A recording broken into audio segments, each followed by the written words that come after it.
बोरियां। वहां लोगों का मानना है कि प्रति बोरी में आधा किलो से 1 किलो तक ज्यादा। वहीं एक समिति का आया है कि समिति के प्रभारी को बदला गया है कि केंद्र बनाए, पर जो सरकार का मकसद था उस मकसद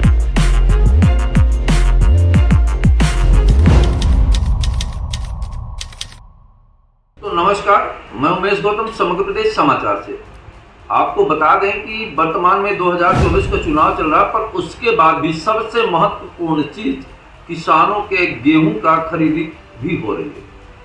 भारत सरकार ने एमएसपी लागू करके किसानों को उचित मूल्य दिलाने के लिए समितियां बनाई, स्व सहायता समूह बनाए और खरीदी केंद्र बनाए, पर जो सरकार का मकसद था उस मकसद को अधिकारी, कर्मचारी और समिति के लोग मिलकर चूना लगाने में बात नहीं आ रही।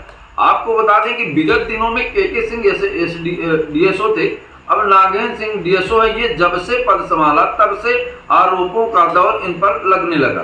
सूत्रों के माने तो कलेक्टर साहब का कि कभी ये कहना है कि चलिए ये होता रहता है, आप ध्यान मत दीजिए, कुछ दिन में शांत हो जाए। ये बड़ा दुर्भाग्यपूर्ण है जब सतना के प्रमुख लोग, खरीदी केंद्र से जुड़े लोग, हालांकि सतना कलेक्टर के कुछ निर्देश संज्ञान में आए हैं कि समितियों और खरीदी केंद्रों को उन्होंने नोटिस देकर कुछ जानकारी मांगी है, पर नोटिस देकर जानकारी मांगना ये साबित करता है कि काम को डिले करने की प्रक्रिया चालू कर दिया है। उन्हें उस पर काम नहीं करना, केवल जानकारी हासिल करना। अगर जानकारी हासिल करना है तो जिले के मुखिया है, तत्काल रूप से संज्ञान में लेकर उस जानकारी कर सकते हैं। अब वो जानकारी हासिल क्या, मौके पे जाए तो तुरंत वो सारी चीजें अपने आप स्थापित है। खरीदी केंद्रों में रखी हुई कोई भी बोरियों को उठा के देखें तो उनमें तौल ज्यादा होगा। वहीं एक समिति का आया है कि समिति के प्रभारी को बदला गया है। इस तरह से बहुत सारे अनियमितता हो रही है। अब सोचने वाली बात है कि किसानों के साथ न्याय कैसा हो। आपको बता दें, नागौद मंडी में खरीदी 4000 क्विंटल रोज जाना होती है। 4000 क्विंटल माने तो 8000 बोरियां। वहां लोगों का मानना है कि प्रति बोरी में आधा किलो से 1 किलो तक ज्यादा तौल ली जाती है। अब तौल कांटे भी पूरी तरह से जांच के दायरे में हैं, ऐसा लोगों का कहना है। और दूसरी बात, वहां पे जब आधा किलो भी प्रति बोरी लिया जा रहा है तो आप समझ लीजिए 8000 बोरियां हैं तो 4000 किलो हो गए। 4000 किलो का मतलब 40 क्विंटल हो गए। इस तरह से अनियमितता किसानों के साथ होती है। वहीं 5 रुपया प्रति बोरी तुलाई के नाम से ली जाती है। अगर तुलाई के नाम से ली जाती है तो आप समझ सकते हैं कि 8000 बोरियों का 5 रुपया प्रति बोरी से तुलाई लिया जाता है तो कितना पैसा होता है। तो ये सारी जोड़ा जाए तो सतना के प्रमुख कलेक्टर से भी ज्यादा तनख्वाह हो जाएगी।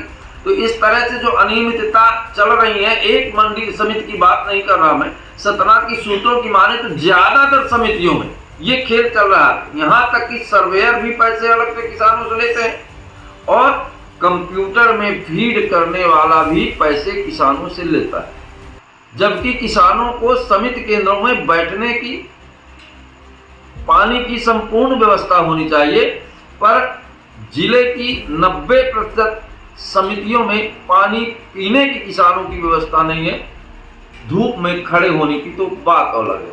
अब जबकि भारतीय जनता पार्टी सरकार किसानों की जनहित ऐसी सरकार अपने आप को कहते नहीं सकती, और उसी पार्टियों का चुनाव भी चल रहा है, इस समय भी किसानों की ये दुर्गति होना शासन को संज्ञान लेने जैसा है। अगर संज्ञान नहीं ले रहे हैं तो ये समझा जा सकता है कि प्रशासन और राजनीतिक दल कितनी लापरवाही कर रहे हैं।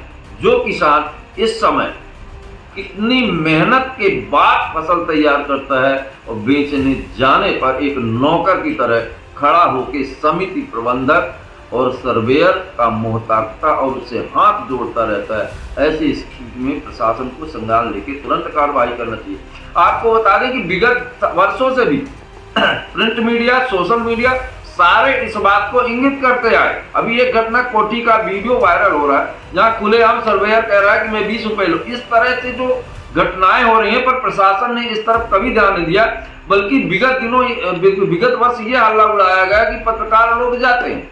अगर पत्रकार नहीं जाएंगे और वहां की खबरों को आम जनमानस तक नहीं पहुंचाएंगे तो इससे साबित होता है कि सबकी मंशा थी किसानों को पीसने की। अब देखना है कि चुनाव के माहौल में भी इस पर किसानों को क्या लाभ मिलता है, कितनी समितियों में पानी की व्यवस्था, बैठने की व्यवस्था, अन्य व्यवस्थाएं होती हैं, जबकि प्रशासनिक अमला ये पूरी तरह जानता है कि जिले की किसी समिति में ऐसी उत्तम किसानों की बैठने की व्यवस्था नहीं है। दोस्तों, इस वीडियो को जरूर शेयर करिए ताकि मेरे किसान भाइयों को न्याय मिल सके और भ्रष्टाचारियों को सजा मिल सके। मैं उमेश गौतम, समन्वय समाचार।